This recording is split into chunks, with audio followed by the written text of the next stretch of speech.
Aneh ketika sebuah jasad dimasukkan ke sebuah gua tersegel, di mana terdengar suara dari jasad itu. Lalu, satu persatu kasus orang hilang mulai muncul, di mana setiap malam terdengar suara-suara aneh di balik gua tersebut.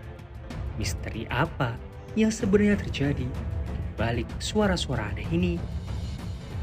Dan inilah Mimik.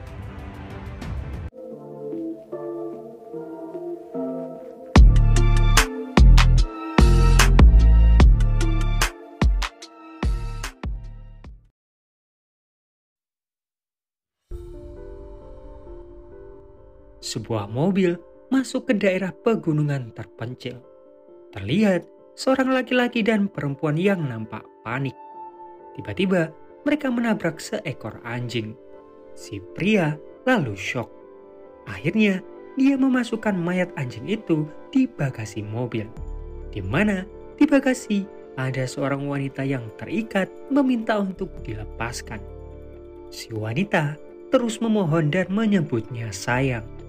Ternyata wanita yang terikat itu adalah istrinya. Sementara wanita yang di mobil adalah selingkuhannya. Si istri lalu dibunuh. Jasadnya dibawa masuk ke dalam hutan. Tepatnya di sebuah gua yang tersegel. Si selingkuhan kaget melihat istri pria itu bersimbah darah. Si pria berhasil membobol tembok. Ia merusak jimat dan menarik lonceng yang diikat dengan tali. Semilir angin tiba-tiba berhembus. Jasad istrinya ia masukkan ke gua itu bersama mayat anjing yang dia tabrak tadi. Lalu tembok itu ia pasang kembali. Saat akan pergi, terdengar suara dari balik tembok. Suara istrinya berbisik memanggilnya sayang. Mereka berdua gemetaran. Si pria yakin ia sudah membunuh istrinya. Suara itu kembali terdengar. Suara meminta tolong untuk diselamatkan. Satu bata coba untuk dibuka. Aneh, karena kini suara si pria yang terdengar. Suaranya berubah kembali jadi suara istrinya yang meminta untuk mereka mendekat ke tembok dan menyelamatkannya. Entah bagaimana nasib dua orang ini selanjutnya. Yang jelas, lubang di tembok itu tidak tertutup. Scene beralih ke sebuah panti jompo. Terlihat seorang perempuan bernama Heon yang terus memperhatikan ibunya. Dia berencana membawa ibunya untuk ikut pindah bersamanya. Cuma dokter di sana menyarankan agar ibunya tetap di panti saja. Apalagi dengan kondisinya yang tidak stabil. Tapi Heon ingin ibunya ikut bersamanya untuk pindah ke kampung halaman ibunya. Siapa tahu di sana nanti kondisinya akan membaik. Jadi si ibu ini mengalami demensia. Mereka lalu pindah. Suaminya Hyun bernama Minho memahami maksud Hyun membawa ibunya ke sana. Ia berharap kenang-kenangan semasa kecil ibunya membuatnya ingat kembali akan dirinya. Mereka lalu menata barang-barang pindahan mereka. Di luar, anaknya Hyun yang bernama Junhee sedang bermain dengan gadgetnya. Dia bermain dengan sebuah aplikasi yang bisa menirukan suaranya. Hyun lalu datang menanyakan ke anaknya keberadaan si nenek. Si nenek terdiam sambil terus menatap ke arah hutan di samping rumah. Ketika Hyun bertanya, apakah ada suatu kenangan di sana, ibunya ini tidak meresponnya. Saat pindahan itu, ada seorang wanita yang terus memperhatikan mereka dari kejauhan. Nah ternyata rumahnya Hyun ini berdekatan dengan gua di awal film tadi. Saat malam, Hyun bermimpi tentang anak laki-lakinya yang bernama Junsu. Paginya, si nenek duduk sambil memperhatikan ke arah jalan menuju ke gua itu. Junhee mendekatinya. Si nenek tertawa sambil bilang bahwa Junhee adalah kakaknya. Junhee mencoba menjelaskan bahwa kakak si nenek sudah lama meninggal. Saat akan pergi, si nenek menggenggam tangannya erat sambil bilang bahwa dia sering mendengar suara orang mati di sana. Dia ingat perkataan ibunya dulu bahwa jika suara orang mati itu terdengar, artinya sesuatu itu sedang mencarinya. Junhee bingung sesuatu apa yang dimaksud, tapi si nenek terlihat sangat ketakutan. Sementara si ibu berbelanja di supermarket. Saat keluar, dia tidak sengaja melihat seorang anak laki-laki gelandangan. Heon kaget mengira bahwa itu adalah anaknya. Dia mencoba berlari menyusulnya, tapi karena tidak fokus, dia hampir tertabrak mobil. Heon terus berusaha mencari keberadaan anak itu, tapi sialnya, dia kehilangan jejaknya. Minho lalu pulang. Dia melihat istrinya membuka barang-barang milik anak laki-lakinya yaitu Junsu. Heon cerita, tadi siang dia melihat Junsu di jalan. Minho mencoba untuk menenangkan Heon. Minho bilang anaknya itu hilang di Seoul. Tidak mungkin jika dia berada di tempat ini, karena tempat ini sangat jauh dari Seoul. Sudah 5 tahun sejak kejadian itu. Minho meminta Heon untuk mengikhlaskan semuanya. Heon menolak. Dia ingin agar kepolisian mencari keberadaan anaknya lagi. Melihat istrinya yang terus menangis, akhirnya Minho mau menuruti perkataan istrinya. Heon lalu mencoba untuk meminum obatnya. Tiba-tiba terdengar suara gonggongan anjing. Saat coba diperiksa, 2 orang anak kecil ada di sana. Mereka mencari anjing mereka yang hilang. Yang dirasa anjing itu ada di rumahnya Heon saat ini. Heon lalu mempersilahkan mereka untuk masuk mengeceknya sendiri. Tapi setelah dilihat, ternyata itu bukan anjing milik mereka. Saat Heon membandingkan anjingnya, si kakak kebingungan mencari keberadaan adiknya. Ternyata sang adik sedang ada di jalan masuk gua itu. Si adik bilang bahwa anjing mereka ada di sana. Suara gonggongan anjing terdengar. Mereka berdua memutuskan untuk masuk ke dalam hutan. Di tengah jalan, mereka menemukan sebuah mobil dengan kaca yang pecah. Mobil ini adalah mobil di awal film tadi. Mereka terus masuk lebih dalam sampai mereka menemukan dinding gua yang sudah terbuka. Si kakak yang penasaran mencoba melihat lebih dalam.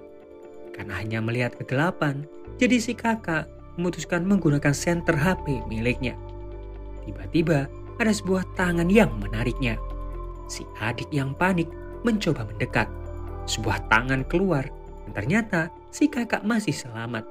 Si kakak bergegas keluar dari gua itu. Mereka berdua lalu melaporkan hal ini ke Minho dan Heon. Minho yang memeriksanya tidak menemukan apapun.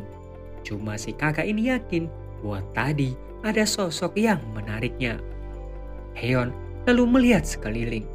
Di sana ada sebuah poster bengkalai dan kaca yang tertutup solasi. Ketika coba untuk dibuka, dia melihat seorang anak di belakangnya. Heon mencoba untuk mencari anak tersebut. Akhirnya, dia menemukan seorang anak kecil yang dalam keadaan lusuh seperti ketakutan. Tapi saat Heon mencoba bertanya, si anak tetap saja diam. Minho lalu datang, tapi si anak tetap ketakutan. Terdengar suara teriakan dari kedua anak tadi. Minho mencoba ke sana. Cuma si anak lusuh ini menarik bajunya Heon. Heon meminta si anak ini untuk tetap di sana. Dia akan segera kembali. Minho sendiri mencoba masuk ke dalam tembok itu. Di sana, dia menemukan sebuah pintu terkunci. Ketika coba untuk dibuka, terlihat hanya ruangan yang gelap. Tiba-tiba, sosok wanita selingkuhan yang di awal film tadi muncul. Keadaannya aneh, cuma beberapa saat kemudian si wanita ini tewas. Polisi segera datang ke sana. Saat menyusuri TKP, salah satu polisi menemukan foto lama anak yang lusuh tadi bersama seorang pria. Minho dan Heon dimintai keterangan. Heon sedikit kesal karena mereka dari tadi diminta untuk menunggu detektif yang akan segera datang. Detektif Park lalu datang. Dia meminta keterangan dari Minho. Heon yang kesal menggerutu dan bilang dia sudah memberikan keterangan tadi ke polisi. Dia kesal karena harus menceritakan lagi kejadiannya. Sebenarnya kesalnya Heon ke pihak kepolisian karena dia sudah kecewa dengan kinerja mereka. Selama 5 tahun, anaknya yang hilang tidak pernah diketemukan sama sekali. Heon lalu menanyakan keberadaan si anak perempuan yang lusuh tadi. Detektif Park kebingungan. Heon memutuskan pergi mencari keberadaan anak itu sendiri. Malam harinya, terdengar suara ketukan pintu. Saat dicek, ternyata anak lusuh yang mereka temukan di dekat gua tadi. Heon lalu memintanya untuk masuk. Di tempat berbeda, seorang wanita merasa sesuatu yang aneh sudah terjadi. Kembali ke Heon, Minho kaget melihat anak lusuh itu. Dia mencoba bertanya rumah si anak. Cuma si anak tetap saja diam. Heon lalu meminta si anak untuk tidur dulu di rumah itu. Dia yakin si anak ini masih ketakutan karena mungkin tersesat. Sementara Detektif Kim mencoba mencari kasus-kasus lama yang berkaitan dengan gua itu. Rata-rata kasus yang ada di sana adalah kasus orang-orang hilang. Anehnya, dari kasus hilangnya orang-orang ini ada satu kesamaan, yaitu satu hari sebelum mereka ini menghilang, mereka mendengar suara kerabat mereka yang sudah meninggal. Suara itu meminta mereka untuk mendekati gua tersebut. Saat membuka arsip itu, Detektif Kim menemukan foto si anak itu lagi. Foto yang sama seperti yang dia temukan di dekat TKP. Kembali ke Heon, dia memutuskan memandikan si anak. Ketika bajunya dibuka, Heon kaget melihat tubuh si anak yang penuh lebam. Heon berpikir apakah si anak ini kabur dari rumah karena sering dipukuli. Tiba-tiba Junhee masuk. Dia bilang dia tidak menemukan bantal yang akan digunakan anak itu. Jadi Heon memutuskan untuk mencarinya. Sementara si anak lusuh itu mendengar suara aneh dari balik cermin. Setelahnya, si anak diberikan baju milik Junhee. Cuma karena merasa kebesaran, jadi dia memutuskan untuk memakaikan baju anak laki-lakinya yaitu Junsu. Baju itu pas digunakannya. Karena Junhee terus memanggil Heon Mama, si anak itu juga ikut-ikutan memanggilnya Mama. Heon kaget, ternyata si anak itu tidak bisu. Jadi dia mencoba bertanya nama si anak. Si anak ini bilang dia bernama Junhee. Malamnya, Heon mencoba untuk menonton video Junsu sampai ketiduran. Minho juga ikut menonton. Tiba-tiba dia mendengarkan suara berisik dari atas. Ternyata anak yang mereka temukan sedang bermain dengan iPad milik Junhee. Paginya, Heon mendengar suara Junsu memanggilnya. Tapi saat dia terbangun, tidak ada siapa-siapa di sana. Minho yang baru saja bangun merasa matanya ada yang aneh. Nah, Heon juga merasakan hal yang sama. Tiba-tiba mereka mendengar suara lonceng di luar. Seorang wanita buta datang ke sana. Dia mencoba untuk memperingatkan Heon untuk segera pergi dari sana, karena gua itu sekarang sudah mulai terbuka.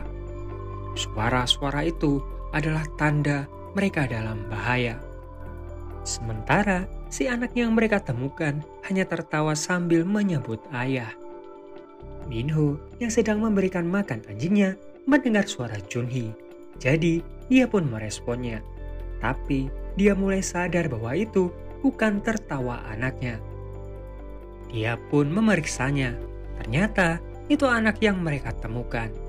Minho merasa aneh karena suaranya mirip dengan suara anaknya. Bahkan dia memanggil Minho dengan sebutan ayah. Di kantor polisi, pria bernama Choi yang di awal film tadi didatangkan. Dia dimintai keterangan karena mobilnya tertinggal di dekat TKP. Choi di sini terlihat sangat panik, apalagi ketika Kim bertanya terkait penemuan jasad itu. Choi mulai mendengar suara-suara aneh lagi, suara yang berbisik untuk segera kembali ke gua itu. Sementara Heon menidurkan anaknya. Dia melihat ke kamar anak yang mereka temukan sudah tertidur juga. Tapi ternyata anak itu tidak benar-benar tidur. Anak itu lalu masuk ke kamar si nenek. Dia berbisik bahwa dia adalah kakak si nenek. Kembali ke Choi, suara ketukan terdengar. Saat dia memeriksanya, suara itu semakin keras terdengar dari balik lemari. Tapi saat coba untuk dibuka, tidak ada siapapun di dalam sana. Choi mendengar suara lagi, tapi kali ini dari balik cermin. Sesuatu berusaha keluar dari balik cermin itu. Esok paginya, Minho cerita bahwa kemarin anak yang mereka temukan ini memakai baju milik Junhee. Anehnya, suara mereka ini sama persis. Bukannya merasa aneh, Heon malah bilang bahwa wajar suara anak kecil itu sama. Lagi pula, mereka juga punya kesamaan lain, yaitu nama mereka sama-sama Junhee. Minho meminta Heon untuk segera membawa anak itu ke kantor polisi. Siapa tahu ada keluarganya yang merasa kehilangan. Minho lalu berangkat mengantarkan Junhee ke sekolah. Sementara si nenek mendengar suara kakaknya yang memintanya untuk pulang. Heon melihat rumah yang sangat berantakan. Dia semakin bingung. Jadi dia memutuskan untuk mencari anak yang mereka temukan itu. Ternyata si anak bersembunyi di dalam lemari bersama seekor anjing. Heon mencoba untuk mengeluarkannya. Si anak terlihat ketakutan. Tiba-tiba si nenek datang membawa pisau berusaha untuk menyerangnya. Heon berusaha menenangkan si ibu. Dia lalu kabur ke gudang. Mencoba untuk menelpon seseorang, tapi tiba-tiba ibunya menghilang. Heon lalu mendengar suara pecahan kaca. Ternyata anak itu bersembunyi di kandang anjing dengan pecahan kaca di tangannya. Heon berusaha menenangkannya, tapi si anak malah menggigit tangannya. Heon meminta maaf atas apa yang baru saja terjadi. Malamnya, Minho melihat si nenek bersikap aneh. Dia juga melihat cermin yang ditutupi lakban. Dia lalu mencoba untuk melepaskan satu lakban. Minho lalu mendekati Heon dan bilang bahwa si nenek memutahkan obatnya terus. Jika terus begini, akan lebih baik jika si nenek dikembalikan ke panti. Heon menolak. Tiba-tiba, anak yang mereka temukan menyebut Heon sebagai mama dan memintanya untuk menemaninya tidur. Minho menatapnya penuh tanda tanya. Kenapa anak itu seolah bersikap seperti Junhee? Anak itu lalu memanggilnya ayah. Minho hanya diam sambil terus memperhatikannya. Saat akan tidur, anak itu bertanya, siapa itu Junsu? Heon bingung, si anak tahu dari mana. Anak itu bilang, dia sering mendengar Heon mengigau menyebut nama Junsu. Heon pun cerita bahwa Junsu adalah kakaknya Junhee. Dulu, Junsu dititipkan ke neneknya, cuma karena si nenek dalam keadaan sakit, bukannya memegang Junsu, dia malah memegang mainannya. Dari situlah Junsu ini menghilang. Minho menguping pembicaraan Heon. Ia kesal karena Heon menceritakan hal privasi ke orang asing. Jadi, dia memutuskan membawa si nenek ke panti malam itu. Dia meminta anak itu untuk segera diserahkan ke kantor polisi. Heon terus menolak. Mereka berdua akhirnya berdebat.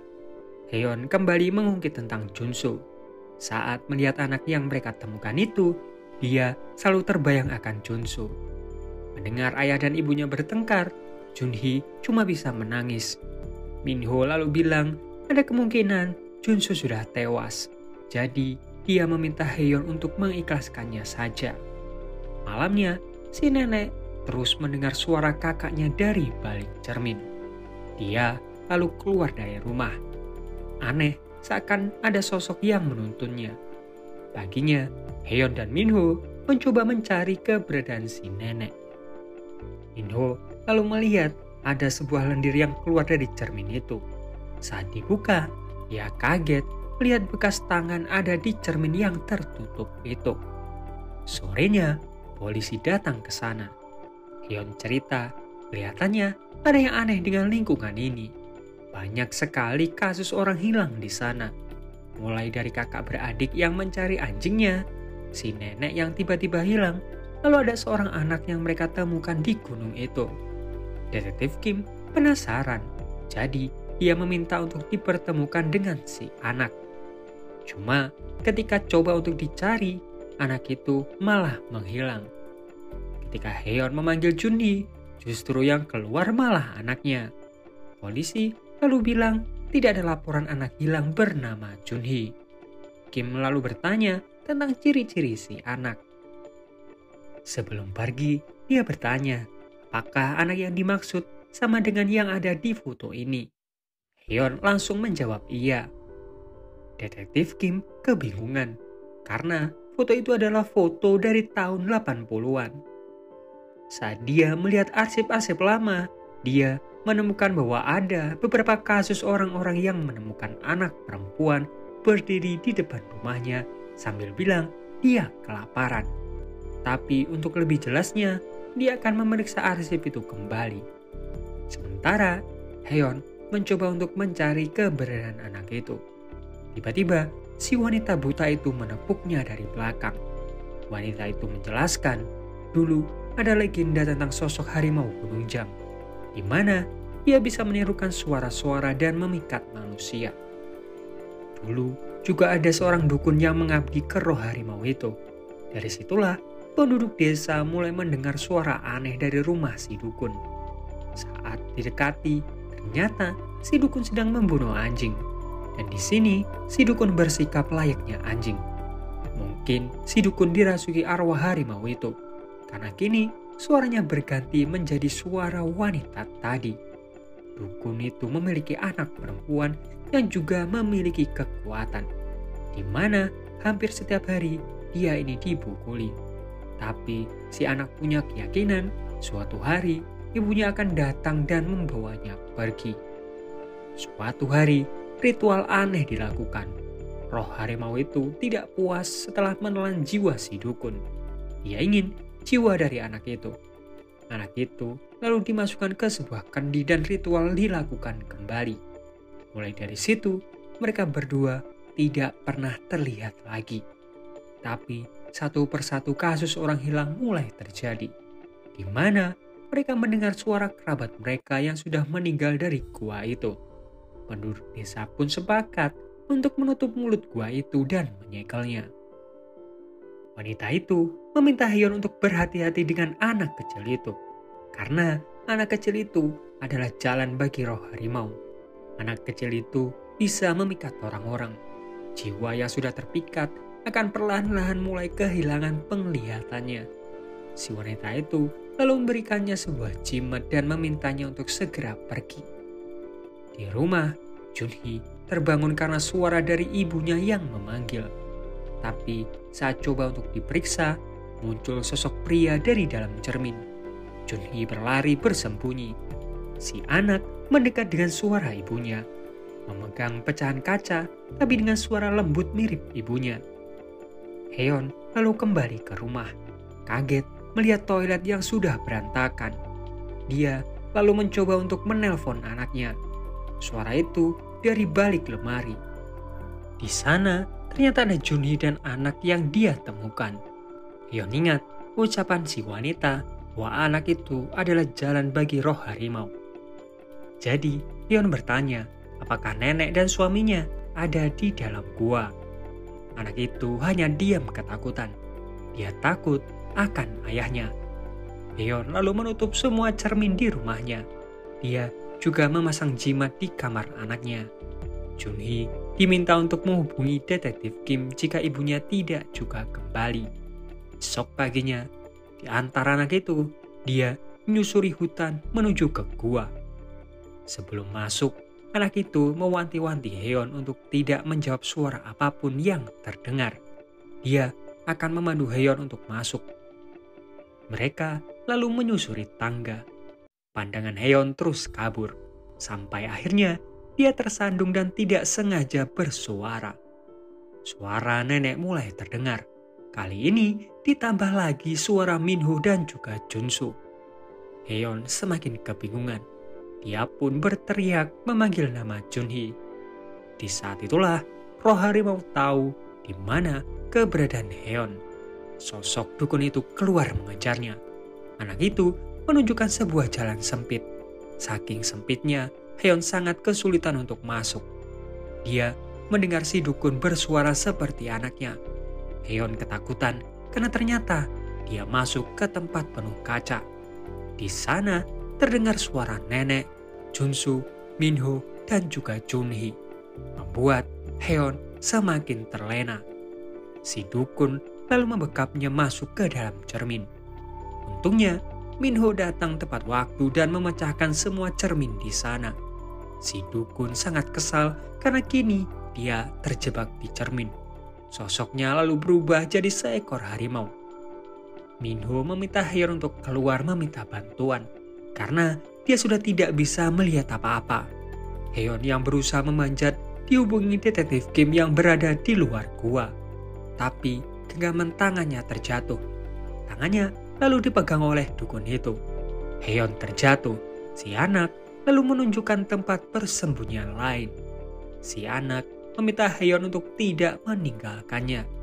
Minho berusaha melarangnya mengikuti si anak. Benar saja, kini Heon menjadi buta.